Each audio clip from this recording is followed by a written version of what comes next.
ಇದನ್ನ ನೋಡಿದ್ರೆ ಎಲ್ಲೋ ಕಾರ್ಪೊರೇಟ್ ಕರ್ನಾಟಕ ಆಯ್ತಾ ಅಂತಾನು ಅನ್ಸುತ್ತೆ. ಅದರ ಅರ್ಥ ನಮ್ಮ ಮೈಸೂರು ಮಹಾರಾಜರು ಅಷ್ಟು ಕೊಡುಗೆಗಳು ಕೊಟ್ಟರು, ಅದರಲ್ಲಿ ಈ ರಾಜಕಾರಣಿಗಳೆಲ್ಲ ಸೇರ್ಕೊಂಡು ದುರಾಸೆಯಿಂದ ಚೆನ್ನಾಗಿ ಅವ್ರಿಗೆ, ಅವ್ರ ಮಕ್ಕಳಿಗೆ, ಅವ್ರ ಸ್ಟೆಪ್ನಿಗೆ, ಅವರ ಮೊಮ್ಮಕ್ಕಳಿಗೆ ಎಲ್ಲಾನು ಮಾಡ್ಬೇಕು. ಕರ್ನಾಟಕ ಸರ್ಕಾರದ ನೋಂದಣಿ ಅಡಿಯಲ್ಲಿ ಇರುವಂತಹ ಒಂದಷ್ಟು ಶಾಲೆಗಳಲ್ಲಿ ನಾಡಗೀತೆನೇ ಹೇಳ್ತಾರೆ.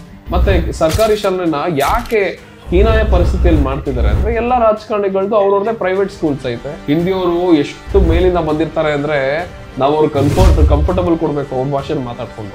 ಅವ್ರ ಪಾಪ ಕನ್ನಡ ಅನ್ನೋ ಪದ ಕೇಳಿದ ತಕ್ಷಣ ಅವ್ರ ಕೆಳಗಡೆಯಿಂದ ಮೇಲ್ವರೆಗೂ ಉರ್ದೋಗ್ಬಿಡುತ್ತೆ.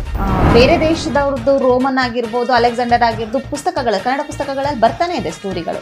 ಬಟ್ ಅದೇ ರೀತಿ ಇಮ್ಮಡಿ ಪುಲಿಕೇಶಿದಾಗಿರ್ಬೋದು, ಚೋಡ್ರ ಆಗಿರ್ಬೋದು, ಬೇರೆ ಯಾರ್ದು ಬರ್ತಾನೆ ಇಲ್ಲ. ಯಾಕೆ? ಕನ್ನಡದವ್ರಿಗೆ ಯಾವತ್ತು ಇತಿಹಾಸ ಗೊತ್ತಾಗ್ತೋ ಕನ್ನಡಿಗರು ಎದ್ದೇಳ್ತಾರೆ. ಯಾಕೆಂದ್ರೆ ಕನ್ನಡಿಗರ ಇತಿಹಾಸ ಇದೆಯಲ್ಲ ಅದು ಸರ್ವಶ್ರೇಷ್ಠ ಇತಿಹಾಸ. ನಮ್ಮ ಇತಿಹಾಸ ಯಾವುದೋ ವಾಟ್ಸ್ಆಪ್ ಯೂನಿವರ್ಸಿಟಿಯಲ್ಲಿ ಬಂದಿರೋ ಇತಿಹಾಸ ಅಲ್ಲ, ಗೋಡೆ ಮೇಲೆ ಸಿಕ್ಕಿರೋ ಇತಿಹಾಸ. ಆದ್ರೆ ಕನ್ನಡಿಗರು ಕಂಟೆಕ್ಟ್ ಬಂದ್ರೆ ಮಾತ್ರ ನಾವು ಕನ್ನಡಿಗರು ಚೆನ್ನಾಗಿ ಉತ್ತರ ಕೊಡ್ತೇವೆ.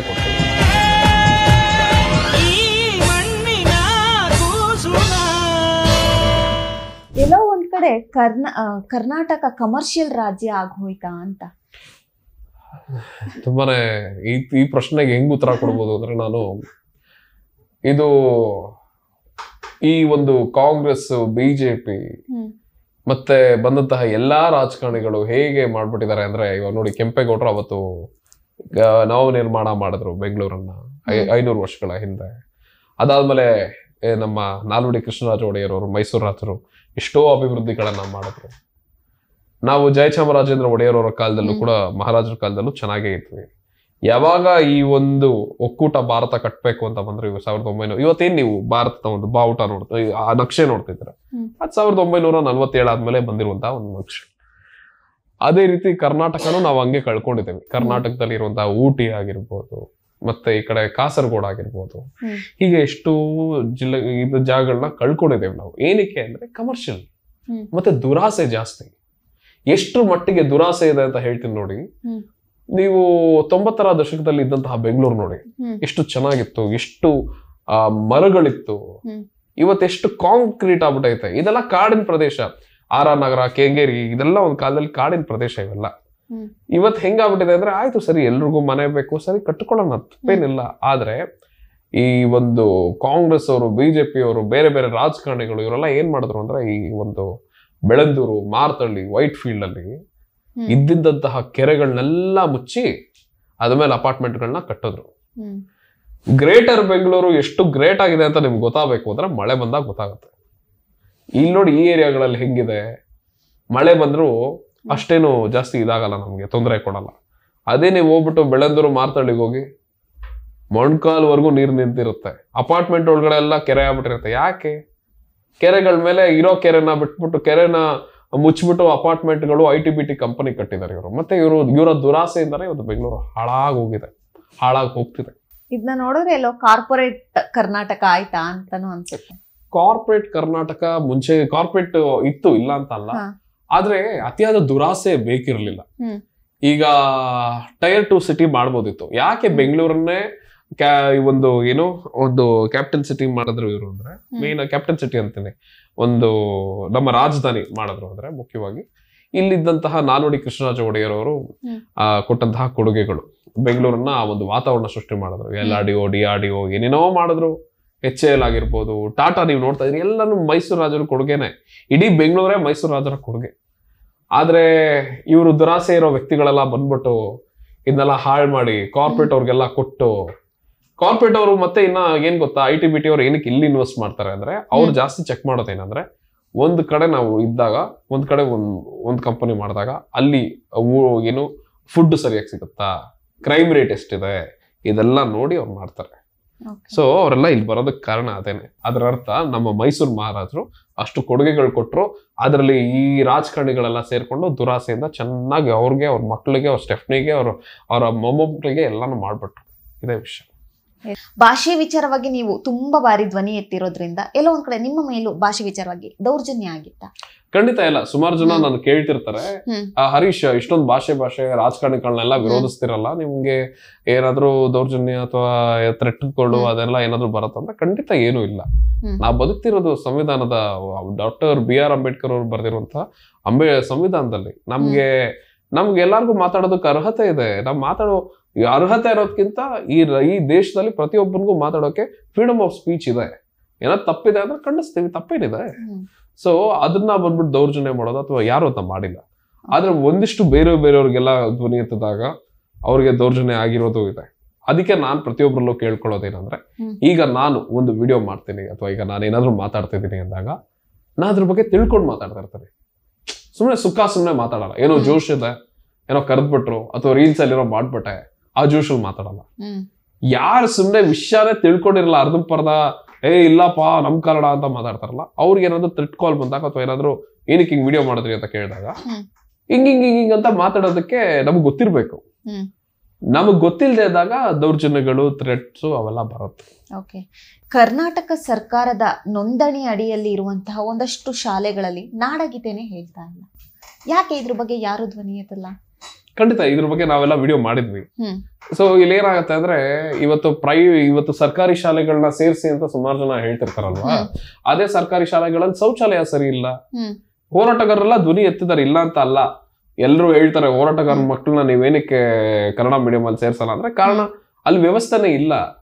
ಮತ್ತೆ ಸರ್ಕಾರಿ ಶಾಲೆನ ಯಾಕೆ ಹೀನಾಯ ಪರಿಸ್ಥಿತಿಯಲ್ಲಿ ಮಾಡ್ತಿದ್ದಾರೆ ಅಂದ್ರೆ, ಎಲ್ಲಾ ರಾಜಕಾರಣಿಗಳದ್ದು ಅವ್ರವ್ರದೇ ಪ್ರೈವೇಟ್ ಸ್ಕೂಲ್ಸ್ ಐತೆ. ನಾನು ಯಾರ್ದು ಹೆಸರೇಳೋ ಅವಶ್ಯಕತೆ ಇಲ್ಲ, ಎಲ್ರಿಗೂ ಜನಕ್ಕೆ ಗೊತ್ತೈತೆ. ಅದು ಕಾಂಗ್ರೆಸ್ ಆಗ್ಲಿ ಬಿಜೆಪಿ ಆಗ್ಲಿ ಗೊತ್ತಿದೆ ಜನಕ್ಕೆ. ಮತ್ತೆ ಈ ಪ್ರೈವೇಟ್ ಶಾಲೆಗಳಲ್ಲಿ ಆದಷ್ಟು ಬೇರೆ ಬೇರೆ ಭಾಷೆಯ ಮಕ್ಕಳನ್ನೂ ಎಳಿಬೇಕಲ್ವಾ ಅಲ್ಲಿ. ಈಗ ಬೇರೆ ಇವಾಗ ಪಾಪ ಹಿಂದಿಯವ್ರಿಗೆ ಪಾಪ ನಾವೇ ಅವ್ರಿಗೆ ಕಂಫರ್ಟಬಲ್ ಮಾಡ್ಬೇಕು. ಹಿಂದಿಯವರು ಎಷ್ಟು ಮೇಲಿಂದ ಬಂದಿರ್ತಾರೆ ಅಂದ್ರೆ ನಾವು ಅವ್ರಿಗೆ ಕಂಫರ್ಟಬಲ್ ಕೊಡ್ಬೇಕು ಅವ್ರ ಭಾಷೆಯಲ್ಲಿ ಮಾತಾಡ್ಕೊಂಡು.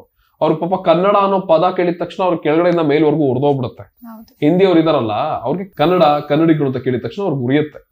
ಸೊ ಇಲ್ಲಿ ಏನಾಗುತ್ತೆ ಅಂದ್ರೆ, ಅವ್ರಿಗೋಸ್ಕರ ಕಂಫರ್ಟಬಲ್ ಮಾಡೋದಕ್ಕೆ, ಇವರು ದುಡ್ಡಿನ ದುರಾಸೆಗೋಸ್ಕರ, ಅಲ್ಲೂ ಫೀಸ್ ತಗೊಳಕ್ಕೋಸ್ಕರ ಆದಷ್ಟು ಕನ್ನಡಿಗರಲ್ಲಿ ಪ್ರಾದೇಶಿಕತೆ ಗೊತ್ತಾಗಬಾರ್ದು ಅನ್ನೋ ಕಾರಣಕ್ಕೆ ನಾಡಗೀತೆನ ಸ್ಟಾಪ್ ಮಾಡ್ತಿದ್ದಾರೆ. ಆದ್ರೆ ಇದನ್ನ ಬಿಡಲ್ಲ, ನಾವ್ ಬಿಡೋದಿಲ್ಲ, ಖಂಡಿತ ಉತ್ತರ ಕೊಡ್ತೇವೆ. ಈಗಾಗಲೇ ವಿಡಿಯೋನು ಮಾಡಿದ್ವಿ. ಈಗ ಸುಮಾರು ಸ್ಕೂಲ್ಸ್ ಅಲ್ಲೆಲ್ಲ ಸುಮಾರು ಶಾಲೆಗಳಲ್ಲಿ ಹೇಳ್ತಿದ್ದಾರೆ, ನನಗೆ ಗೊತ್ತಿರೋ ತರ. ಎಲ್ಲಾದ್ರೂ ಆ ತರ ಹೇಳ್ತಿಲ್ಲ ಅಂದ್ರೆ ದಯವಿಟ್ಟು ನಂಗೆ ತಿಳಿಸಿ, ನಾವ್ ಯಾವ ಶಾಲೆ ಇದೆಯೋ ನಾವು ಅದ್ರ ಬಗ್ಗೆ ವಿರುದ್ಧ ವಿಡಿಯೋ ಮಾಡ್ತೀವಿ. ಖಂಡಿತ ಸರ್ಕಾರಕ್ಕೆ ಒಂದು ಬಿಸಿ ಮುಟ್ಸೋಣ. ಮತ್ತೆ ಇನ್ನೊಂದು ವಿಷಯ, ಬರೀ ನಾನೊಬ್ನೇ ವಿಡಿಯೋ ಮಾಡೋದಲ್ಲ, ನೀವುಗಳು ಧ್ವನಿ ಎತ್ತರಪ್ಪ, ನೀವು ಧ್ವನಿ ಎತ್ತಿ. ಬರೀ ಕನ್ನಡ ಅಂದ ತಕ್ಷಣ ಬರೀ ನನ್ಮಿನಿ ರೇಡಿಯೋ ಅಥವಾ ಹರೀಶ್ ಅಥವಾ ಹೋರಾಟಗಾರ ಅಷ್ಟೇ ಅಲ್ಲ, ಎಲ್ಲರೂ ಕನ್ನಡದವ್ರೇನೆ. ಎಲ್ಲರೂ ಕನ್ನಡದವ್ರು. ವೀಕ್ಷಕರು ಯಾರೆಲ್ಲ ಇದನ್ನ ನೋಡ್ತಿದ್ರು ನೀವು ಕನ್ನಡಿಗರನ್ನೇ. ನೀವು ಎಲ್ಲಾದ್ರೂ ಈ ತರ ಧ್ವನಿ ಕನ್ನಡಕ್ಕೇನೋ ಅನ್ಯಾಯ ಆಗ್ತಿದೆ, ನೀವು ವಿಡಿಯೋ ಮಾಡಾಕಿ. ನಿಮ್ ವಿಡಿಯೋಗಳು ನಮ್ ಗಮನಕ್ಕೂ ಬಂದಿದ ತಕ್ಷಣ ನಾವು ನಿಮ್ ಬೆಂಬಲಕ್ಕೆ ನಿಂತ್ಕೋತೀವಿ. ಅದ್ಯಾಕೆ ಯಾವಾಗ್ಲೂ ಅವ್ನು ಯಾರೋ ಬರ್ಬೇಕು ಇವ್ನ್ ಯಾರೋ ಬರ್ಬೇಕು ಅಂತ ಇದ್ ಮಾಡೋದು?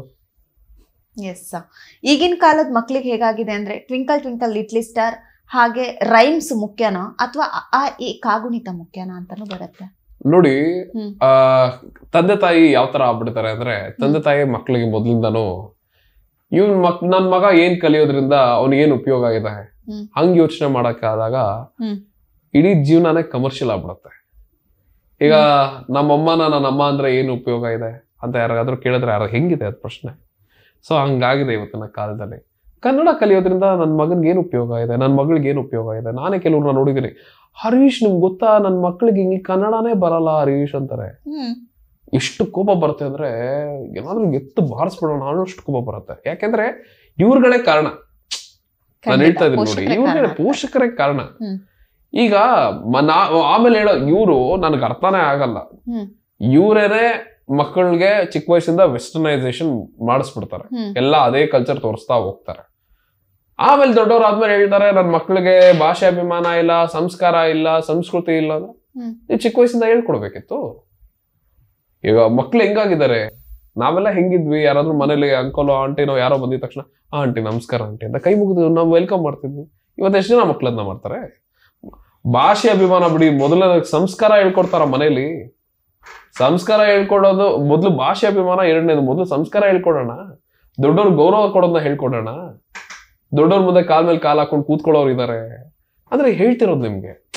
ಜನಗಳು ಹೇಗಾಗಿದ್ದಾರೆ, ಜನಗಳು ತಮ್ಮ ಮಕ್ಳಿಗೆ ಮೊದಲೇ ಸಂಸ್ಕಾರನೇ ಹೇಳ್ಕೊಡ್ತಿಲ್ಲ ಅಂದ್ಮೇಲೆ ಇನ್ನ ಭಾಷೆ ಅಭಿಮಾನ ಹೆಂಗ್ ಹುಟ್ಟಿಸ್ತಾರೆ? ಹೌದು, ಖಂಡಿತ. ಬಟ್ ಅದೇ ರೀತಿ ಕರ್ನಾಟಕದ ಇತಿಹಾಸದ ಬಗ್ಗೆ ತಿಳ್ಕೊಳ್ಳೋದು ಕೂಡ ಎಷ್ಟು ಮುಖ್ಯ ಈಗಿನ ಮಕ್ಕಳು. ತುಂಬಾನೇ ಮುಖ್ಯ. ಈಗ ತಮಿಳವ್ರಿಗೆ ಏನಕ್ಕೆ ಅವ್ರ ಭಾಷೆ ಬಗ್ಗೆ ಅಷ್ಟು ಅಭಿಮಾನ ಇದೆ, ಮಹಾರಾಷ್ಟ್ರದವ್ರಿಗೆ ಏನಕ್ಕೆ ಅಷ್ಟು ಅಭಿಮಾನ ಇದೆ. ಭಾಷೆ ಅಂದ ತಕ್ಷಣ ಅವರು ಹೆಂಗ್ ಆಡ್ಬಿಡ್ತಾರೆ, ಒಳ್ಳೆ ಹೆಂಗೆಂಗೋ ಆಡ್ಬಿಡ್ತಾರೆ. ನಮ್ಗೇನ್ ನಾವ್ ಯಾಕೆ ಕನ್ನಡದವ್ರು ಹಿಂಗ್ ಆಡ್ತೀವಿ ಅಂದ್ರೆ ನಮ್ಮ ಭಾಷೆ ಇತಿಹಾಸ ಈಗೀಗ ನಮ್ಗೆ ಗೊತ್ತಾಗ್ತಿದೆ. ಭಾಷೆ ಬಗ್ಗೆ ನಾನು ಆಗ್ಲೇ ಹೇಳಿದಾಗೆ ಡಾಕ್ಟರ್ BR ಅಂಬೇಡ್ಕರ್ ಸರ್ ಬರ್ದಿರೋ ತರ ಇತಿಹಾಸ ಗೊತ್ತಿರೋನು ಇತಿಹಾಸ ಸೃಷ್ಟಿ ಮಾಡ್ತಾರೆ. ಇತಿಹಾಸ ಗೊತ್ತಿಲ್ಲದೆ ಇರೋನು ಯಾವಾಗ್ಲೂ ಬೇರೆಯವ್ರಿಗೆ ಗುಲಾಮ ಆಗಿರ್ತಾನೆ. ಸೊ ಯಾವಾಗ್ಲೂ ಬೇರೆಯವ್ರ ಗುಲಾಮರು ಆಗಿದ್ದಕ್ಕೆ ನಾವೆಲ್ಲ ಒಂದು ಕಾಲದಲ್ಲಿ ನಾವು ಮಹಾರಾಷ್ಟ್ರದ ರಾಜನ ಪ್ರತಿಮೆ ಎಲ್ಲ ಇಲ್ಲಿ ತಂದು ಮೆರೆಸ್ತಾ ಇದ್ವಿ. ಯಾವಾಗ ನಮ್ಮ ಇತಿಹಾಸವು ಇಮ್ಮಡಿ ಪುಲಿಕೇಶಿ ಹಿಂಗ್ ಮಾಡಿದ್ರು, ಅಮೋಘ ವರ್ಷ ಹಿಂಗ್ ಮಾಡಿದ್ರ, ಅಯ್ಯೋ ಇದೆಲ್ಲ ನಮ್ಮ ಇತಿಹಾಸದಲ್ಲಿ ಯಾಕೆ ಇರ್ಲಿಲ್ಲ, ನಾವ್ ಯಾಕೆ ಅವ್ರು ಯಾರೋ ಶಹಜಾನ್ ಬಗ್ಗೆನೋ ಶಿವಾಜಿ ಬಗ್ಗೆನೋ ನಾವ್ ಯಾಕೆ ಓದ್ಬೇಕು, ಕರ್ನಾಟಕದ ರಾಜರ ಇಷ್ಟೊಂದು ಇದ್ರಾಗ ನಾವ್ ಯಾಕೆ ಬೇರೆಯವ್ರ ಬಗ್ಗೆ ತಿಳ್ಕೊಬೇಕು ಅಂತ ಗೊತ್ತಾದಾಗ ಅವಾಗ್ಲಿಂದ ನಾವು ಇಮ್ಮಡಿ ಪುಲಿಕೇಶಿ, ಅಮೋಘ ವರ್ಷ, ಶ್ರೀಕೃಷ್ಣ ದೇವರಾಯ, ರಾಮರಾಯ ಹೀಗೆ ಓದೋದು ತಿಳ್ಕೊಳಕ್ ಶುರು ಮಾಡಿದ್ವಿ. ಆದ್ರೆ ಮೊನ್ನೆ ನಾವ್ ಇದ್ರ ಬಗ್ಗೆನೇ ಕಾರ್ಯಕ್ರಮ ಮಾಡಿದ್ವಿ ಅಕ್ಟೋಬರ್ 31ನೇ ತಾರೀಕು. ಕರ್ನಾಟಕದ ಮಕ್ಕಳಿಗೆ ಇನ್ನಾದ್ರೂ ಕರ್ನಾಟಕದ ಇತಿಹಾಸ ಗೊತ್ತಾಗ್ಲಿ. ನಮ್ಮ ಭುವನೇಶ್ ಸರ್ ಹೇಳ್ತಾರೆ, ಕರ್ನಾಟಕ ಬಲ ಯೂಟ್ಯೂಬ್ ಚಾನಲ್ ಅವರು ಅವರು ಕರ್ನಾಟಕದ ಇತಿಹಾಸ ಎಷ್ಟು ಸಂಶೋಧನೆ ಮಾಡಿದಾರೆ 12 ವರ್ಷದಿಂದ ಅಂದ್ರೆ ಅವ್ರು ಹೇಳ್ತಾರೆ, ಈಗ ಈ ಒಂದು ಭಾರತದಲ್ಲಿ ಈ ನಮ್ಮ ಭಾರತದಲ್ಲಿ ಒಂದು 200 ಪೇಜು ಇತಿಹಾಸದ ಪುಸ್ತಕ ಮಾಡ್ತೀವಿ ಅಂದ್ರೆ ಅದರಲ್ಲಿ 150 ಪೇಜು ಕನ್ನಡಿಗರ ಬಗ್ಗೆನೇ ಬರ್ದಿರುತ್ತೆ. ಅರ್ಥ ಮಾಡ್ಕೊಳ್ಳಿ ಅಲ್ಲಿಗೆ ನಮ್ಮ ಇತಿಹಾಸ ಎಷ್ಟು ಶ್ರೇಷ್ಠ. ಪಕ್ಕದ ಮಹಾರಾಷ್ಟ್ರದಲ್ಲಿ ಇದೆಯಲ್ಲ ಅಜಂತ ಎಲ್ಲವರ ಕಟ್ಸಿರೋದು ಕನ್ನಡಿಗರನ್ನೇ. ಪಂಡ್ರಾಪುರ ದೇವಸ್ಥಾನ ಇದೆಯಲ್ಲ ಅದನ್ನು ಕನ್ನಡಿಗರದೇ. ಮತ್ತೆ ಕೊಲ್ಹಾಪುರದಲ್ಲಿ ಇರೋ ಮಹಾಲಕ್ಷ್ಮಿ ದೇವಸ್ಥಾನ ಇದೆಯಲ್ಲ ಅದು ಕಟ್ಸಿದ್ದು ಕನ್ನಡಿಗರನ್ನೇ. ಸೊ ಕನ್ನಡಿಗರ ಇತಿಹಾಸ ಕೇಳ್ತಾ ಹೋದ್ರೆ ಎಷ್ಟೋ ಇದೆ. ಇವ್ರು ಬರೀ ಬೆಳಗಾವಿ ಕೇಳ್ತಾವ್ರೆ, ನಾವು ಇಡೀ ಮಹಾರಾಷ್ಟ್ರನ ಕೇಳ್ಬೇಕು. ಹಿಂಗೆ ಕರ್ನಾಟಕದ ಕನ್ನಡ ಪರ ಹೋರಾಟಗಾರರಿಗೆ ರೋಲ್ ಕಾಲ್ ಹೋರಾಟಗಾರರು ಅಂತಾನು ಅಂತಾರೆ. ಸೊ ಇದೆಲ್ಲ ಒಂದ್ ಕಡೆ ನಿಜವಾಗಿ ಹೋರಾಟ ಮಾಡೋರಿಗೆ ಮನ್ಸಿಗೆ ಒಂಥರ ನಾಟಿರೋ ತರ ಆಗುತ್ತೆ. ನಿಜವಾಗಿ ಹೋರಾಟ ಮಾಡೋರಿಗೂ ಒಂದು ಅವಮಾನ ಮಾಡುವಂತ ಕೆಲಸ ಕೂಡ ಆಗುತ್ತೆ ಈ ರೋಲ್ ಕಾಲ್ ಹೋರಾಟಗಾರರು ಅನ್ನುವಂತ ಟೈಟಲ್ಗೆ. ಏನ್ ಹೇಳ್ತೀರಾ? ಅವಾಗ್ಲೇ ನೀವೊಂದು ಮಾತು ಕೇಳಿದ್ರಿ ನನಗೆ, ಏನಂದ್ರೆ ಸುಮಾರು ಜನ ಕನ್ನಡದ ಬಗ್ಗೆ ಧ್ವನಿ ಎತ್ತದಕ್ಕೆ ಬರ್ತಾರೆ, 3-4 ತಿಂಗಳಾದ್ಮೇಲೆ ಸೈಲೆಂಟ್ ಆಗ್ಬಿಡ್ತಾರೆ. ಯಾಕೆ ಅಂದ್ರೆ ಅವ್ರಿಗೆಲ್ಲ ಈ ತರ ಕಮೆಂಟ್ಸ್ ಬರುತ್ತೆ, ನೀನ್ ರೋಲ್ ಕಾಲು ಅಂತ. ನೆನ್ನೆ ಅಷ್ಟೇ ಒಬ್ಬ ಸರ್ ಹತ್ರ ಹೀಗೆ ಮೊನ್ನೆ ಒಂದ್ ಚರ್ಚೆ ಮಾಡ್ಬೇಕಂದ್ರೆ ಅವ್ರು ಹೇಳ್ತಿದ್ರು, ಸರ್ ನಿಮ್ನು ಮುಂಚೆ ನಾನು ರೋಲ್ ಕಾಲ್ ಅನ್ಕೊಂಡಿದ್ದೆ ಸರ್ ಅಂತ.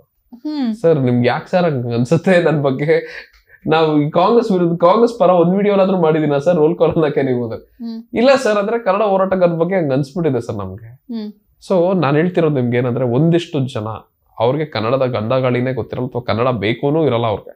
ಸುಮ್ನೆ ಏನೋ ಸಂಘಟನೆನೋ ಅಥವಾ ಸುಮ್ನೆ ಏನೋ ಮಾಡ್ಕೊಂಡು ಯಾವ್ದಾದ್ರು ಹೋಟೆಲ್ಗೆ ಹೋದಾಗ ಬಿಲ್ ಕಟ್ಟೋ ಟೈಮಲ್ಲಿ ಅಥವಾ ಅವ್ರಿಗೇನೋ ಖರ್ಚಿಲ್ಲ ಅಂದಾಗ ಸುಮ್ನೆ ಹೋಗೋದು, ಸುಮ್ನೆ ಒಬ್ರ ಹತ್ರ ಹೋಗ್ಬಿಟ್ಟು ದಬ್ಬಾಳಿಕೆ ಮಾಡಿ ದುಡ್ಡು ಸಂಪಾದನೆ ಮಾಡ್ತಾರಲ್ಲ, ರೌಡಿಸಮ್ ಮಾಡ್ಕೊಂಡು, ಅಂಥವ್ರಿಂದಾನೇ ನಮ್ಗೆಲ್ಲರಿಗೂ ಕೆಟ್ಟ ಹೆಸರು ಬಂದ್ಬಿಟ್ಟಿದೆ. ನಮ್ಮಂಥವ್ರಿಗೆಲ್ಲ ತುಂಬಾ ದೊಡ್ಡ ಹೋರಾಟ ಮಾಡಿರೋರ್ಗೂ ಕೂಡ ಕೆಟ್ಟ ಹೆಸರು ಬಂದ್ಬಿಟ್ಟಿದೆ. ಮತ್ತೆ ಇದೊಂಥರ ಬೇಜಾರಿನ ಸಂಗತಿ.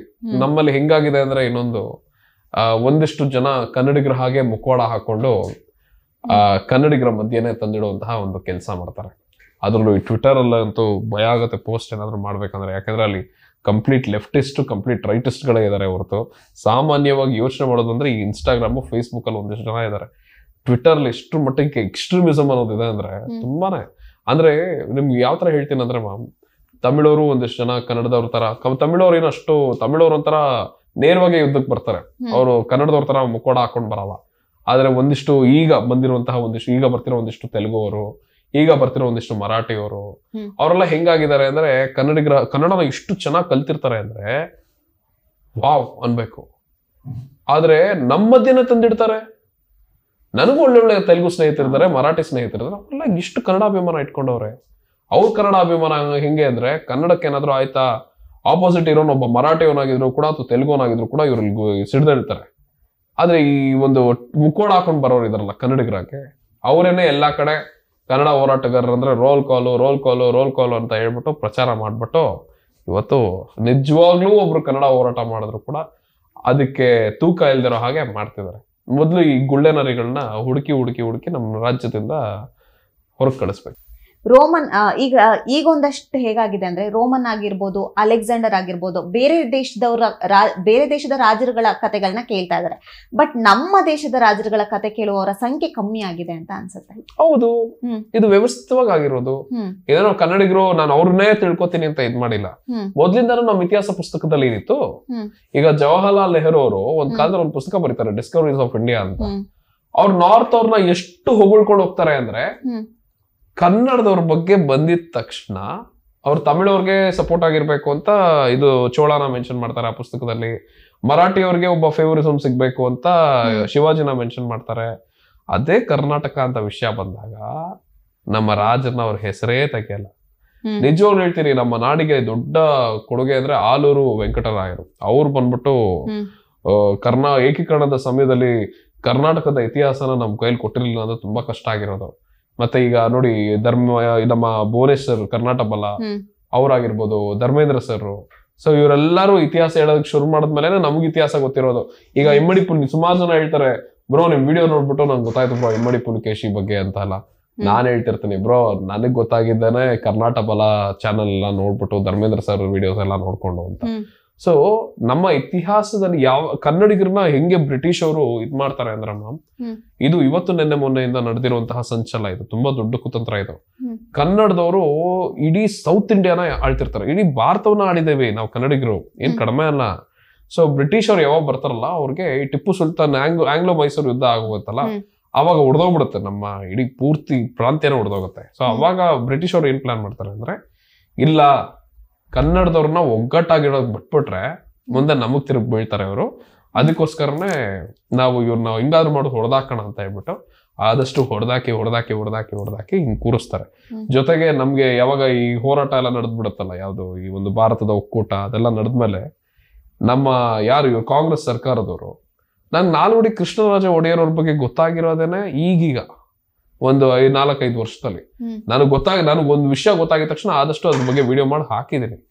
ಆದ್ರೆ ಇದಕ್ಕೋಸ್ಕರನೇ ರಾಜ್ಯದಲ್ಲಿ ನಮ್ಮಲ್ಲಿರೋ ಮಕ್ಕಳಿಗೆ ಕರ್ನಾಟಕದ ಇತಿಹಾಸ ಗೊತ್ತಾಗಬೇಕು. ಯಾಕೆ ಕನ್ನಡದವ್ರಿಗೆ ಏನ್ ಪ್ರಾಬ್ಲಮ್ ನಡೀತಿದೆ ಅಂದ್ರೆ, ಕನ್ನಡದವ್ರಿಗೆ ಇತಿಹಾಸ ಗೊತ್ತಾಗ್ಬಿಟ್ರೆ ಕನ್ನಡದವ್ರು ಎದ್ದೇಳ್ಬಿಡ್ತಾರೆ. ಕನ್ನಡದವ್ರು ಎದ್ರೆ ಅವ್ರನ್ನ ಹಿಡಿಯೋದಕ್ಕಾಗಲ್ಲ.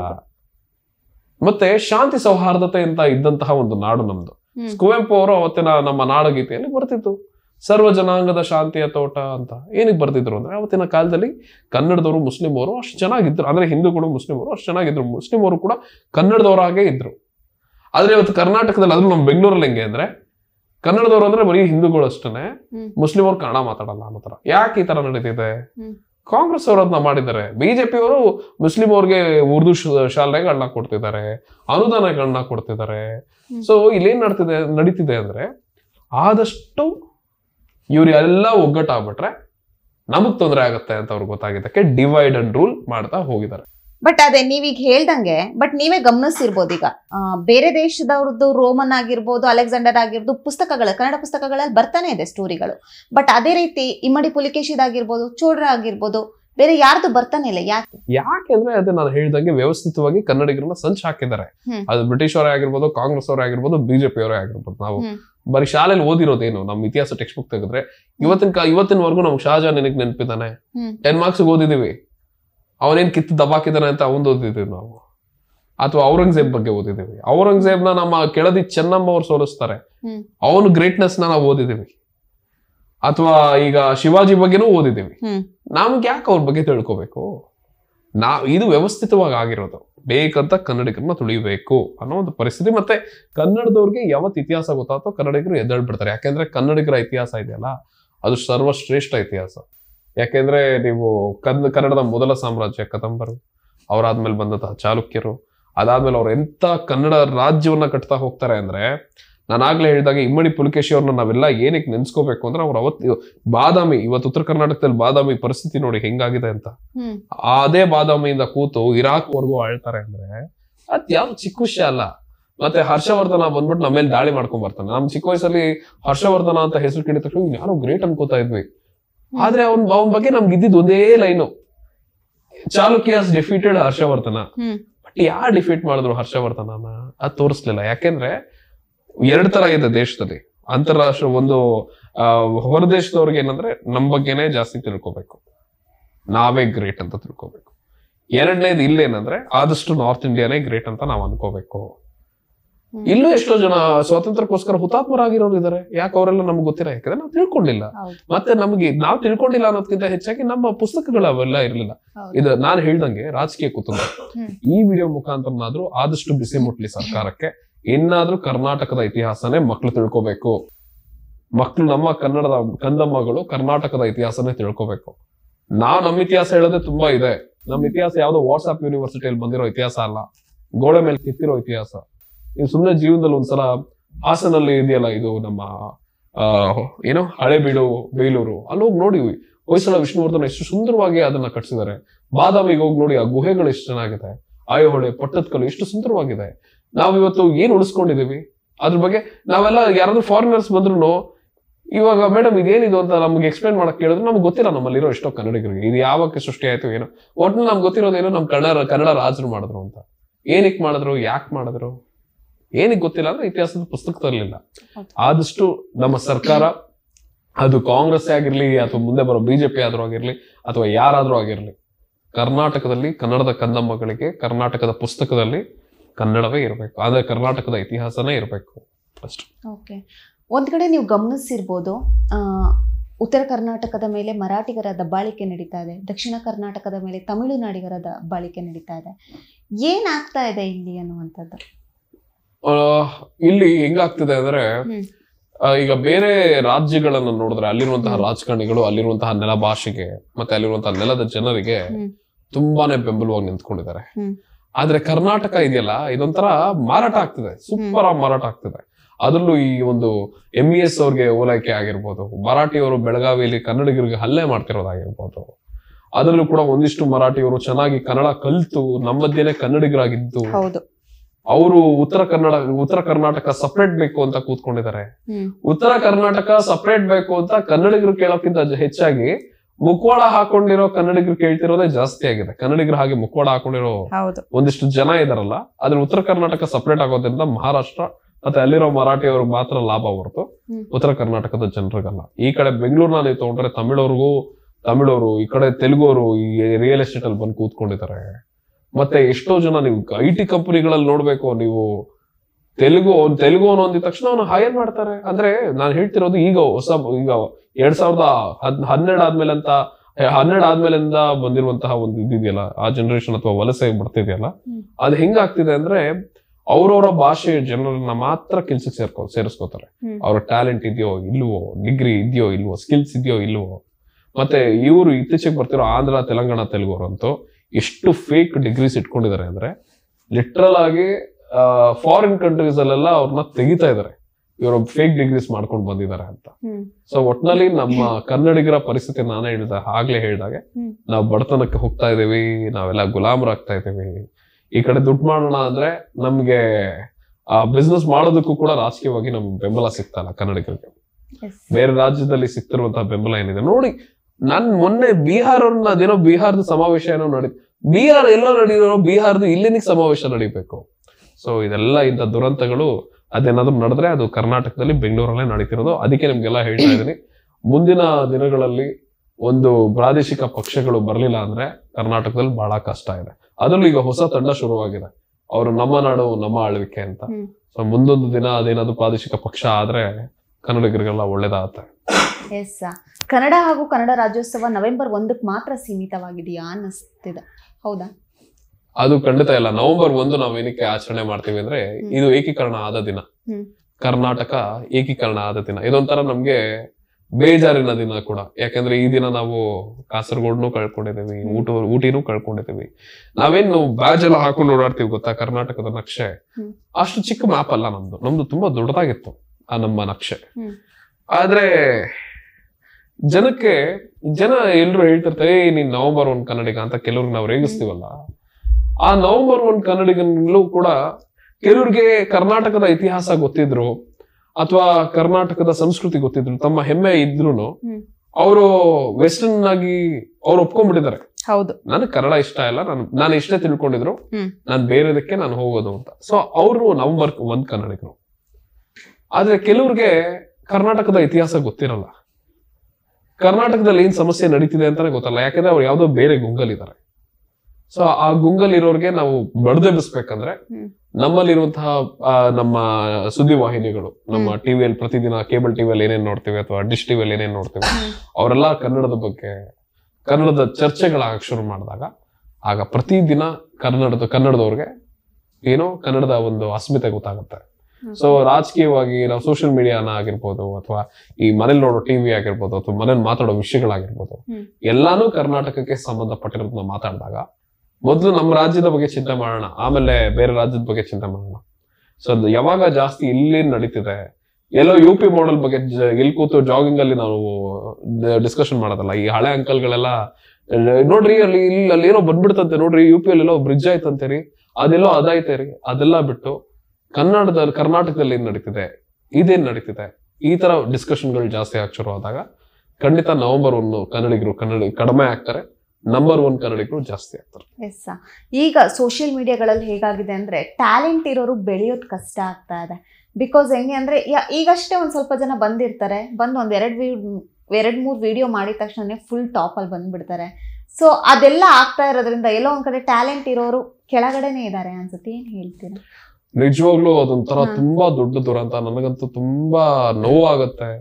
ಯಾಕಂದ್ರೆ ನಾನು ರೇಡಿಯೋ ಜೋಕಿ ಆಗದೆ ಇರೋದಕ್ಕೆ ನನ್ನ ಧ್ವನಿಗೋಸ್ಕರ ಏನಾದ್ರೂ ಒಂದು ವೇದಿಕೆ ಹುಡುಕ್ಬೇಕಂತ ಸಿಕ್ತಾಗ ನಂಗೆ ಸಿಕ್ಕಿದ್ದೆ ಸಾಮಾಜಿಕ ಜಾಲತಾಣ, ಅದರಲ್ಲೂ ಈ ಸೋಷಿಯಲ್ ಮೀಡಿಯಾ. ಅದಕ್ಕೂ ನಾನು ಇನ್ಸ್ಟಾಗ್ರಾಮ್ಗಂತೂ ತುಂಬಾ ಕೃತಜ್ಞತೆ ಸಲ್ಲಿಸ್ಬೇಕು. ಇನ್ಸ್ಟಾಗ್ರಾಮ್ ಅಲ್ಲಿ ಅಕಸ್ಮಾತ್ ನಾನು ನನ್ನ ಮಿನಿ ರೇಡಿಯೋ ಪೇಜ್ ಶುರು ಮಾಡಿರ್ಲಿಲ್ಲ ಅಂದ್ರೆ ನಾನು ಯಾರು ಅಂತಾನೆ ಜನಕ್ಕೆ ಗೊತ್ತಾಗ್ತಿರ್ಲಿಲ್ಲ, ಅಥವಾ ನಾನು ಮಾತಾಡ್ತಿರೋ ವಿಷಯಗಳೇ ಯಾರಿಗೂ ತಲುಪ್ತಿರ್ಲಿಲ್ಲ. ಸೊ ಸೋಷಿಯಲ್ ಮೀಡಿಯಾದಲ್ಲಿ ಹೌದು ಕ್ರಿಂಜ್ ಅನ್ನೋದು ಆಗಾಗಿರ್ತಿತ್ತು, ಆದ್ರೆ ಇವತ್ತು ಎಷ್ಟ್ರ ಮಟ್ಟಕ್ಕೆ ಕ್ರಿಂಜ್ ಆಗ್ಬಿಟ್ಟಿದೆ ಅಂದ್ರೆ ಕೆಟ್ಟದಾಗಿ ಹಾಡೋದು ಕೂಡ ಟ್ಯಾಲೆಂಟ್ ಅಂತ ಇದೀವಿ ನಾವು. ಅಂದ್ರೆ ಎಷ್ಟೋ ಜನ ಒಳ್ಳೆ ಧ್ವನಿ ಇರುತ್ತೆ, ಎಷ್ಟೋ ಪ್ರಾಕ್ಟೀಸ್ಗಳು ಮಾಡಿರ್ತಾರೆ. ಇನ್ ಕೆಲವ್ರಿಗೆ ಫಿಲ್ಮ್ ಅಲ್ಲಿ ಅವಕಾಶ ಸಿಕ್ಕಿಲ್ಲ ಅಂತ ಹೇಳ್ಬಿಟ್ಟು ರೀಲ್ಸ್ ಮಾಡ್ತಿರ್ತಾರೆ. ಇವಾಗ ನಂತರನೇ ಎಷ್ಟೋ ಜನ ಅವಕಾಶ ವಂಚಿತರಾಗಿ ಅವ್ರು ಏನೇನೋ ಪ್ರಯತ್ನ ಪಡ್ತಿರ್ತಾರೆ. ಇವಾಗ ಸದ್ಯ ನನಗೇನೋ ಗುರುತು ಸಿಕ್ತು, ಓಕೆ, ಆದ್ರೆ ಎಲ್ಲಿವರೆಗೂ ಅಂತ ನನಗೂ ಗೊತ್ತಿಲ್ಲ. ಜನ ಮೆರೆಸೋವರೆಗೂ ಅಥವಾ ನನ್ನ ಸಮಯ ಎಲ್ಲಿವರೆಗೂ ಫೇಮ್ ಅನ್ನೋದು ಗೊತ್ತಿಲ್ಲ. ಆದ್ರೆ ಎಷ್ಟೋ ಜನ ಕಷ್ಟ ಪಡ್ತಿದ್ದಾರೆ. ಇದ್ರ ಮಧ್ಯದಲ್ಲಿ ಅದ್ರಲ್ಲೂ ಈ ವರ್ಷದಿಂದ ನಮ್ಗೆ ಎಂತ ದುರಂತ ಕಾದಿದೆ ಅಂದ್ರೆ ನನ್ನ ಸೋಷಿಯಲ್ ಮೀಡಿಯಾದಲ್ಲಿ ಅದ್ರೂ ಇನ್ಸ್ಟಾಗ್ರಾಮ್ ಓಪನ್ ಮಾಡಿದಾಗ ನಾಟ್ ಇಂಟ್ರೆಸ್ಟೆಡ್ ಅಂತ ರಿಪೋರ್ಟ್ ಮಾಡ್ಕೊಂಡು ಹೋಗ್ತಾ ಇದ್ದೀನಿ ಒಂದಿಷ್ಟು ಜನರದ್ದು. ಯಾಕಂದ್ರೆ ನನ್ನ ಫೀಡಲ್ಲಿ ಅವ್ರು ಬರಬಾರ್ದು. ನನ್ನ ಫೀಡಲ್ಲಿ ಅಕಸ್ಮಾತ್ ಅವ್ರು ಬಂದ್ರೆ, ನಾನು ಅಕಸ್ಮಾತ್ ಅವ್ರು ರೀಲ್ ನೋಡಿದ್ರೆ ಇನ್ನಿಬ್ರಿಗೆ ಅದು ರೆಕಮೆಂಡ್ ಮಾಡುತ್ತೆ, ಹರೀಶ್ ಅವ್ರು ನೋಡಿದ್ರು ಅಂತ. ಸೊ ಅದಕ್ಕೆ ನಾಟ್ ಇಂಟ್ರೆಸ್ಟೆಡ್ ಮಾಡ್ತಾ ಇದ್ದೀನಿ. ಜೊತೆಲಿ ಇಲ್ಲೇನಂದ್ರೆ ಕೆಟ್ಟ ಮಾತಾಡೋದು, ಅಮ್ಮ, ಅಕ್ಕ, ಆ ಮಗ, ಈ ಮಗ, ಇಂಥದ್ ಮಾತಾಡೋದೇ ವೈರಲ್ ಆಗ್ತದೆ. ಇಂಥದ್ದೇ ಬರೀ ಆಗತ್ತ. ನೀವೇನ್ ಮಾತಾಡಲ್ವಾ ಅಂತ ನನ್ನ ಕೇಳಿದ್ರೆ ಕೋಪ ಬಂದಾಗ ಎಲ್ರ ಬಾಯಲ್ಲೂ ಬರುತ್ತೆ. ಆದ್ರೆ ಸುಮ್ನೆ ಕಾಂಟೆಂಟ್ಗೋಸ್ಕರ ಅಮ್ಮ ಅಕ್ಕ ಅಂತ ಬೈಯೋದಲ್ಲ. ಅಥವಾ ಈಗ ಏನು ಕೆಟ್ಟದಾಗ ಹಾಡೋದು, ಅದು ಸುಮ್ನೆ ಏನೋ ಒಂದು ಚೆನ್ನಾಗಿರೋ ಹಾಡನ್ನ ಹಾಳು ಮಾಡೋದು, ಅದು ಟ್ಯಾಲೆಂಟ್ ಅನ್ನೋದು, ಅದನ್ನ ಬೆರೆಸೋದು. ಮತ್ತೆ ಇಲ್ಲಿ ಹೆಂಗಾಗಿದೆ ಅಂದ್ರೆ ಜನ ಮರಳೋ, ಜಾತ್ರೆ ಮರಳೋ ಹಂಗಾಗಿದೆ. ನಿಜವಾದ ಕಲೆಗೆ ನಿಜವಾಗ್ಲೂ ಬೆಲೆನೇ ಇಲ್ಲ. ಅದೇ ಕಾರಣಕ್ಕೋಸ್ಕರನೇ ಎಷ್ಟೋ ಜನ ಕನ್ನಡದಲ್ಲಿ ಕಾಂಟೆಂಟ್ ಮಾಡೋದ್ ಬಿಟ್ಟು ಬೇರೆ ಭಾಷೆಗೆ ಹೋಗ್ತಾರೆ. ಇದಕ್ಕೆ ಹೌದು. ಎಸ್, ನಿಮ್ಮ ಒಂದು ಸೋಷಿಯಲ್ ಮೀಡಿಯಾ ನೋಡಿದಾಗ್ಲೂ ಅಷ್ಟೇ ವೇರಿಯೇಷನ್ ಆಗ್ತಾನೆ ಇರುತ್ತೆ ಸರ್. ಅದ್ ಯಾಕೆ ಅನ್ನುವಂಥದ್ದು? ಅದ್ರ ಫಾಲೋವರ್ಸ್ ವಿಷಯದಲ್ಲಿ ಅದಾಗತ್ತೆ. ಅದೇ ನಾನು ಹೇಳ್ದಂಗೆ ನಾನು ಅವಾಗ್ಲಿಂದನೂ ಮುಂಚೆಯಿಂದನೂ ನಾನು ಡೈರೆಕ್ಟ್ ಆಗಿ ನಾನು ಕಾಂಗ್ರೆಸ್ ಸಪೋರ್ಟರು, ಇಲ್ಲ ನಾನು ಬಿಜೆಪಿ ಸಪೋರ್ಟರು, ಇಲ್ಲ ನಾನು ಪಕ್ಕ ಹಿಂಗೆ ಹಂಗೆ ಅಂತ ಒಂದು ಪಕ್ಷಕ್ಕೆ ನಾನು ಗುರುತಿಸ್ಕೊಂಡಿದ್ರೆ ನನಗೆ ಸಂಬಂಧಪಟ್ಟಿರುವಂತಹ ಫಾಲೋವರ್ಸ್ ಜಾಸ್ತಿ ಆಗಿರೋರು. ನಾನು ಇಬ್ರು ವಿರೋಧಿಸ್ತೀನಿ. ಈಗ ನೀವು ಬಿಜೆಪಿನೋ ಕಾಂಗ್ರೆಸ್ನೋ ಇಬ್ರಲ್ಲಿ ಯಾರನ್ನೋ ಸಪೋರ್ಟ್ ಮಾಡ್ತೀರಾ, ಸುಮ್ಮನೆ ನೀವು ಬಿಜೆಪಿನ ಸಪೋರ್ಟ್ ಮಾಡ್ತಿದ್ರ ಅಂತ ಅನ್ಕೊಳ್ಳಿ. ಯಾವ್ದೋ ಒಂದು ವಿಷಯ ಬರುತ್ತೆ, ನಾನು ಹೇಳ್ತೀನಿ ಕಾಂಗ್ರೆಸ್ ಸರಿ ಇಲ್ಲ, ಬಿಜೆಪಿನೂ ಸರಿ ಇಲ್ಲ ಅಂತ. ನೀವು ನೆಕ್ಸ್ಟ್ ಏನಾಗುತ್ತೆ? ಯಾಕಂದ್ರೆ ನೀವು ಬಿಜೆಪಿ ಅದ್ರ ತಲೆಯಲ್ಲಿ ಒಂದು ಇಟ್ಕೊಂಡಿರ್ತೀರ, ಅಥವಾ ಕಾಂಗ್ರೆಸ್ ಅಂದಿದ ತಕ್ಷಣ ಅದೊಂದು ಇಟ್ಕೊಂಡಿರ್ತೀರ. ಇವ್ನು ಯಾವನ್ ಮಾತಾಡ್ಬಿಟ್ಟ, ನಾನು ಅನ್ಫಾಲೋ ಮಾಡ್ತೀನಿ ಅಂತ ಅನ್ಫಾಲೋ ಮಾಡ್ತೀರಿ. ಸೊ ನಮ್ ಫಾಲೋಸು ಅನ್ಫಾಲೋಸು ಹಂಗೆ ಆಗ್ತದೆ. ಅದ್ರ ಬಗ್ಗೆ ಏನ್ ಚಿಂತೆ ಇಲ್ಲ. ಆದ್ರೆ ನಿಜ ಮಾತಾಡ್ತಿದೀವ, ಅದು ಮುಖ್ಯ. ಜನಕ್ಕೆ ವಿಷಯ ತಲುಪಿಸ್ತಿದೀವ. ನನಗೆ ಚಿಕ್ಕ ವಯಸ್ಸಿಂದಾನು ನಿಮ್ಗೆ ಹೇಳ್ತೇನೆ ಮೇಡಮ್, ಚಿಕ್ಕ ವಯಸ್ಸಿಂದ ಹೆಂಗಾಗಿದೆ ಅಂದ್ರೆ ನನ್ನ ಜನ ವಿರೋಧ ಮಾಡಿರೋದೇ ನನ್ನ ಇಡೀ ಜೀವನ ನಾನು ನಿಜ ಮಾತಾಡ್ತೀನಿ ಅಂತ. ಹೆಂಗೆ ಅಂದ್ರೆ ಇವಾಗ ಒಬ್ಬ ಓದ್ತಿರಲ್ಲ ಸರಿಯಾಗಿ, ಇಲ್ಲ ಚೆನ್ನಾಗಿ ಓದೋ, ಇಲ್ಲಾಂದ್ರೆ ನಾಳೆ ಫೇಲ್ ಆಗ್ಬಿಡ್ತೀವಿ, ನೀನ್ ಬಾಯ್ ಆಗದೆ ಅಂದ್ರೆ ನಾನು ಫೇಲ್ ಆಗ್ತೀನಿ ಅಂತ. ಅವ್ನು ಓದಿಲ್ಲ ಅಂದ್ರೆ ನಾನು ಫೇಲ್ ಆಗ್ತೀನಿ ಅಂತ ಹೇಳಿದ್ದು. ಇನ್ ಕೆಲವ್ರಿಗೆ ಹೇಳ್ತೀನಿ, ಮಗ ಇಲ್ಲಿ ನಿನ್ ರಿಲೇಶನ್ಶಿಪ್ ಅಲ್ಲಿ ಏನೋ ತೊಂದರೆ ಇದೆ ಮಗ, ಬೇಡ, ಇದು ನಿನಗೆ ಇದು ವರ್ಕ್ ಆಗಲ್ಲ, ನಿನಗೆ ಮುಂದೊಂದ್ ದಿನ ಕಷ್ಟ ಆಗುತ್ತೆ, ನೀನ್ ಬಾಯ್ ಆಗದೆ ಅಂದ್ರೆ ಅದೇ ಆಗುತ್ತೆ, ಅದಾಗ್ಬಿಡುತ್ತೆ. ಇವಾಗ ಅದ್ ಲಾಜಿಕ್ ಅದು. ಅದೇ ರೀತಿ ಈಗ ತಲೆ ಕೆಡಿಸ್ಕೋಬೇಕಾಗಿರೋ ವಿಷಯ ಏನಂದ್ರೆ ರೈತ ಸಮಸ್ಯೆ, ತಲೆ ಕೆಡಿಸ್ಕೋಬೇಕಾಗಿರೋ ವಿಷಯ ಏನಂದ್ರೆ ಕನ್ನಡಿಗರು ಕೆಲಸ ಸಿಗ್ತಿಲ್ಲ, ತಲೆ ಕೆಡಿಸ್ಕೋಬೇಕಾಗಿರೋ ವಿಷಯ ಏನಂದ್ರೆ ನಮ್ ಕನ್ನಡದವ್ರಿಗೆ ಏನೇನೆಲ್ಲ ಸಮಸ್ಯೆ ನಡೀತಿದೆ, ಅಥವಾ ಇತಿಹಾಸ ಪುಸ್ತಕಗಳಲ್ಲಿ ಕನ್ನಡದವ್ರಿಗೆ ಕರ್ನಾಟಕದ ಇತಿಹಾಸ ಕೊಡೋಣ, ಕನ್ನಡದವ್ರಿಗೆ ಆದಷ್ಟು ಕೆಲಸಗಳನ್ನ ಸೃಷ್ಟಿ ಮಾಡೋಣ. ಇದು ನಿಜವಾದ ಸಮಸ್ಯೆ. ಇದೆಲ್ಲ ಸಮಸ್ಯೆ ಅಲ್ಲ. ಎಲ್ಲಾದ್ರೂ ಹಿಂದೂ ಮುಸ್ಲಿಂ ಜಗಳ ನಡೀತಾ, ಅದ್ರ ಬಗ್ಗೆ ಮಾತಾಡ್ತಾ ಖಂಡಿತ ವಿರೋಧ ಮಾಡ್ತೀನಿ. ಇತ್ತೀಚೆಗೆ ಇಬ್ರು ರಾಜಕಾರಣಿಗಳು, ಇಬ್ರು ಯಾರು ಪ್ರತಾಪ್ ಸಿಂಹ ಮತ್ತೆ ಇವರು ಪ್ರದೀಪ್ ಈಶ್ವರ್ ಅವರು ಜಗಳ ಆಡಿದ್ರು, ವಿರೋಧ ಮಾಡಿದೆ. ಅದಕ್ಕೆ ಅನ್ಫಾಲೋನೂ ಆಗತ್ತೆ, ಫಾಲೋನೂ ಆಗತ್ತೆ, ಏನ್ ಮಾಡಕ್ಕಾಗತ್ತೆ. ನಾನು ಇಲ್ಲಿ ಬಂದಿರೋದು ಯಾರನ್ನೋ ಮೆಚ್ಚೋದಕ್ಕಲ್ಲ, ನಾನ್ ನಿಜ ಮಾತಾಡಕ್ಕೆ, ಒಬ್ಬ ಪ್ರಜೆ ಆಗ್ಬಿಟ್ಟು ನಾವು ಧ್ವನಿ ಎತ್ತಬೇಕು ಅಂತ ಜನಕ್ಕೆ ಪ್ರತಿದಿನ ನೆನ್ಸೋದಕ್ಕೆ ಇದನ್ನ ನಾನು ನೆನ್ಸೋ ಕೆಲಸ ಮಾಡ್ತಿದ್ದೇನೆ. ಇನ್ನು ಅವ್ರಿಗೆ ಬಿಟ್ಟಿತ್ತು ಅಷ್ಟೇ. ಅಕಸ್ಮಾತ್ ನೀವು ಕೇಳಿದ್ರೆ, ನೀವು ಕೇಳಿದ ಪ್ರಶ್ನೆಗೆ ಇನ್ನೊಂದು ಉತ್ತರ ಏನಂದ್ರೆ, ನಾನು ಅಕಸ್ಮಾತ್ ನನಗಿರೋ ಧ್ವನಿಗೆ ತುಂಬಾ ಜನ ಹೇಳಿರೋದೇನಂದ್ರೆ, ಸರ್ ನೀವು ಕನ್ನಡ ಅನ್ನೋ ವಿಷಯ, ಕನ್ನಡ ಅಂತ ಮಾತಾಡಿದಾಗ ಪೊಲಿಟಿಕ್ಸ್ ಬಂದೇ ಬರುತ್ತೆ. ಯಾಕಂದ್ರೆ ನಾವು ಅವನ್ನ ಪ್ರಶ್ನೆ ಮಾಡ್ಲೇಬೇಕು. ಅನುದಾನ ಎಲ್ಲಿಂದ ಸಿಗುತ್ತೆ? ಯಾರೋ ಕನ್ನಡ ಹೋರಾಟಗಾರರ ಸಿಗುತ್ತಾ? ರಾಜಕಾರಣ ಇದು ರಾಜಕೀಯ ಪಕ್ಷ ಅಥವಾ ಸರ್ಕಾರ ಕೊಡುತ್ತೆ ನಮ್ಗೆ ಅನುದಾನ ಕನ್ನಡಕ್ಕೆ. ಅವ್ರನ್ನ ಪ್ರಶ್ನೆ ಮಾಡಿದಾಗ ನೀನ್ ರಾಜಕೀಯ ಎಲ್ಲ ಮಾತಾಡ್ತೀವಿ ಅದಕ್ಕೆ ಅನ್ಫಾಲೋ ಮಾಡ್ತೀವಿ ಅಂದ್ರೆ, ಬ್ರೋ ನೀವು ಕನ್ನಡದ ಬಗ್ಗೆ ಮಾತಾಡ್ತಿದ್ರಿ ಖುಷಿ ಇದೆ, ನೀವು ರಾಜಕೀಯ ಬಗ್ಗೆ ಮಾತಾಡ್ಬಿಟ್ರಿ ಅದಕ್ಕೆ ಅನ್ಫಾಲೋ ಮಾಡ್ತೀನಿ ಅಂದ್ರೆ ಏನಂದು ನನ್ಗೆ ಅರ್ಥನೇ ಆಗ್ತಾ ಇಲ್ಲ. ಮತ್ತೆ ಈಗ ನಾನು ಯಾರನ್ನ ಪ್ರಶ್ನೆ ಮಾಡ್ಬೇಕು? ಸರ್ಕಾರ ಪ್ರಶ್ನೆ ಮಾಡೋದ್ ಬೇಡ ಆಗಿದ್ರೆ.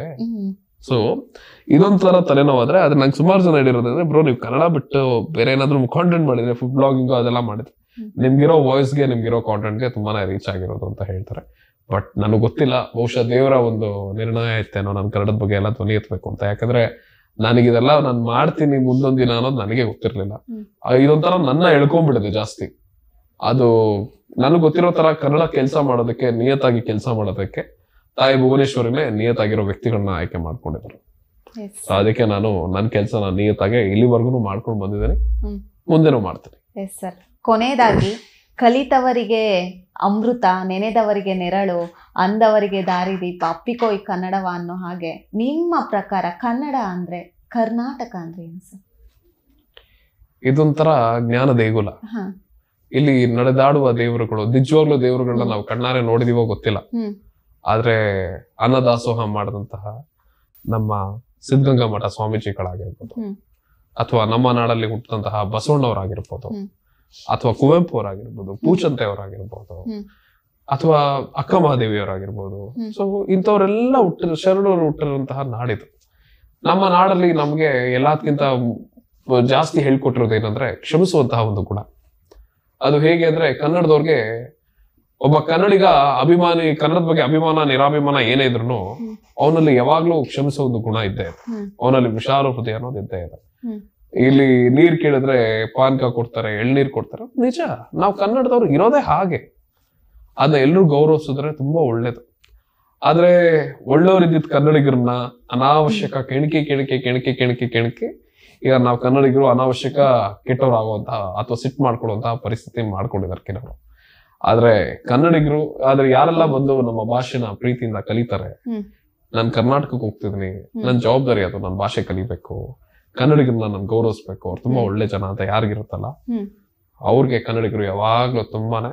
ಅದಕ್ಕೆ ಇದನ್ನ ನಾನ್ ಹೇಳ್ತಿಲ್ಲ ಮೇಡಮ್, 6ನೇ ಶತಮಾನದಲ್ಲಿ ಕಪ್ಪೆ ಅರಭಟ್ಟ ಅಂತ ಒಬ್ರು ಇರ್ತಾರೆ. ಅವರು ಕನ್ನಡಿಗರ ಸ್ವಭಾವ ನೋಡ್ಬಿಟ್ಟು ಒಂದು ಹೇಳ್ತಾರೆ ಹಳೆ ಕನ್ನಡದಲ್ಲಿ, ಸಾಧುಗೆ ಸಾಧು, ಮಾಧುರ್ಯಂಗೆ ಮಾಧುರ್ಯ, ಬಾದಿಪ್ಪ ಕಲಿಗೆ ಕಲಿಯುಗ ವಿಪರೀತ ಅಂತ. ಅಂದ್ರೆ ಕನ್ನಡಿಗರು ಒಳ್ಳೆಯವ್ರಿಗೆ ತುಂಬಾ ಒಳ್ಳೆಯವರು, ಕೆಟ್ಟವ್ರಿಗೆ ತುಂಬಾ ಕೆಟ್ಟವ್ರು. ಆದ್ರೆ ಏನ್ ಮಾಡೋಣ, ನಾವು ತುಂಬಾ ಒಳ್ಳೆಯವರು, ಅದೇ ಪ್ರಶ್ನೆ. ಅದೇ ಯಾಕೆ ಅಂತ ಅಂದ್ರೆ, ನೀವು ಆಗ್ಲೇ ಹೇಳಿದ್ರೆ ನನಗೆ ಮೊದಲನೇದಾಗಿ ಕನ್ನಡ ಅಂದ್ರೇನೆ ಇಷ್ಟ ಇರಲಿಲ್ಲ, ಅದಾದ್ಮೇಲೆ ಕನ್ನಡ ನನ್ನನ್ನು ಒಲಿಸ್ಕೊತು ಅನ್ನುವಂಥದ್ದು. ಅದು ಆಕ್ಚುಲಿ ಯಾರಿಗೂ ಆಗಲ್ಲ. ಅದು ಕನ್ನಡ ಮಾತಾಡ್ಬೇಕಾದ್ರೆ ಒಂದಷ್ಟು ಜನ ತೆಗಳೋರು ಇರ್ತಾರೆ, ಹೊಗಳೋರು ಇರ್ತಾರೆ. ಸೊ ಕೊನೆಯದಾಗಿ ಖಡಕ್ ವಾರ್ನಿಂಗ್ ಏನ್ ಕೊಡಕ್ ಬಯಸ್ತೀರಾ? ಮೊದಲನೇದಾಗಿ ನಮ್ಮಲ್ಲೇ ಕನ್ನಡಿಗರ ಹಾಗೆ ಮುಖವಾಡ ಹಾಕೊಂಡಿರೋ ಗುಳ್ಳೆ ನರಿಗಳಿಗೆ, ನಾಡ ದ್ರೋಹಿಗಳಿಗೆ ಹೇಳೋದಿಷ್ಟೇನೆ, ನೀವೆಷ್ಟೇ ನಮ್ಮ ನಾಡನ್ನ ಒಡೆಯುವಂತಹ ಕೆಲಸ ಮಾಡಿದ್ರೆ ಅಥವಾ ನಮ್ಮ ಒಗ್ಗಟ್ಟನ್ನ ಒಡೆಯೋ ಕೆಲಸ ಮಾಡಿದ್ರು ಕೂಡ, ನೀವಿವತ್ತು ನೀವು ನಮ್ಮ ಕೈಯಲ್ಲಿ ಸಿಗಾಕೊಳ್ದೆ ಇರ್ಬೋದು, ಆದ್ರೆ ಒಂದಲ್ಲ ಒಂದು ದಿನ ನಿಮ್ಮನ್ನ ಕಾನೂನಿಗೆ ನಾವು ಒಪ್ಪಿಸ್ತೇವೆ. ಆದ್ರೆ ಕನ್ನಡಿಗರ ತಂಟೆಗೆ ದಯವಿಟ್ಟು ಬರಕ್ ಹೋಗ್ಬೇಡಿ. ನಮ್ಮ ಹೋರಾಟ ನಮ್ಮ ಕೆಲ್ಸಕ್ಕಾಗಿ, ನಮ್ಮ ನೆಲಕ್ಕಾಗಿ ಅಷ್ಟೇ. ಅದನ್ನ ದಯವಿಟ್ಟು ಎಲ್ಲರೂ ಅರ್ಥ ಮಾಡ್ಕೊಳ್ಳಿ. ಮತ್ತೆ ಹೆಮ್ಮೆಯಿಂದ ಕನ್ನಡ ಮಾತಾಡಿ. ಕನ್ನಡ ಅನ್ನೋದು ಮನ್ಸಲ್ಲಿ ಇರೋದಲ್ಲ, ಯಾರಿಗ್ ಮನ್ಸಲ್ಲಿ ಇರುತ್ತೋ ಅವ್ನ ಆಚೆ ಹೇಳ್ತಾನೆ. ಯಾವನ್ಗಿರಲ್ವೋ ಅವ್ನು ಸುಮ್ಮನೆ ಮನ್ಸಲ್ಲಿದೆ ಅಂತ ಹೇಳ್ಕೊಂತಾನೆ. ಬಟ್ ನಲ್ಲಿ ಹೆಮ್ಮೆಯಿಂದ ಕನ್ನಡ ಮಾತಾಡಿ, ಕನ್ನಡದವನು ಅಂತ ಹೆಮ್ಮೆಯಿಂದ ಹೇಳ್ಕೊಡಿ. ಪದ ಬಳಕೆ ಮಾಡ್ಬೇಕಂದ್ರೆ ಹೆಚ್ಚಾಗಿ ಕನ್ನಡವನ್ನ ಮಾತಾಡಿ ಅಷ್ಟೇ. ನಿಮ್ಗೆ ಅಚ್ಚ ಕನ್ನಡ ಮಾತಾಡಿ ಅಂತಿಲ್ಲ, ನಿಮ್ಮ ಆಡು ಭಾಷೆನೇ ಮಾತಾಡಿ, ಖುಷಿ ಇದೆ. ಎಲ್ರದ್ದು ಅವ್ರವ್ರದೇ ಒಂದು ಆಡು ಭಾಷೆಗಳಿದೆ, ಅದನ್ನ ಮಾತಾಡಿ ಹೆಮ್ಮೆಯಿಂದ ನಾನು ಕನ್ನಡಿಗ ಅಂತ ಹೇಳ್ಕೊಡಿ ಅಷ್ಟೇ. ಆದ್ರೆ ಕನ್ನಡಿಗರು ತಂಟೆಗೆ ಬಂದ್ರೆ ಮಾತ್ರ ನಾವು ಕನ್ನಡಿಗರು ಚೆನ್ನಾಗಿ ಉತ್ತರ ಕೊಡ್ತೇವೆ. ಯಾಕಂದ್ರೆ 20-30 ವರ್ಷದ ಕಾಲದಲ್ಲಿ ಹಿಂದೆ ಇಲ್ಲ ನಾವು, ಅವಾಗಿದ್ದವ್ರು ಬೇರೆ. ಆದ್ರೆ ಇವಾಗಿರೋ ನಾವುಗಳು ತುಂಬಾ ಚೆನ್ನಾಗಿ ಉತ್ತರ ಕೊಡ್ತೇವೆ. ಕಾನೂನಿಗೆ ನಿಮ್ನ ಒಪ್ಪಿಸ್ತೀವಿ ಅಷ್ಟೇ. Yes sir, thank you so much sir. ನಿಮ್ಮ ಬಿಡುವಿನ ಧನ್ಯವಾದ. Thank you so much sir. Yes sir. ನೋಡಿದ್ರಲ್ಲ ವೀಕ್ಷಕರೇ, ಇದಿಷ್ಟು ನನ್ನ ಮಿನಿ ರೇಡಿಯೋ ಹರೀಶ್ ಅವರ ಮಾತಾಗಿತ್ತು. ಇನ್ನಷ್ಟು ಹೆಚ್ಚಿನ ಮಾಹಿತಿಗಾಗಿ ಮಿಸ್ ಮಾಡದೆ ನೋಡ್ತಾ ಇರಿ ಸ್ಪೀಡ್ ಪ್ರೆಸ್ ಕರ್ನಾಟಕ.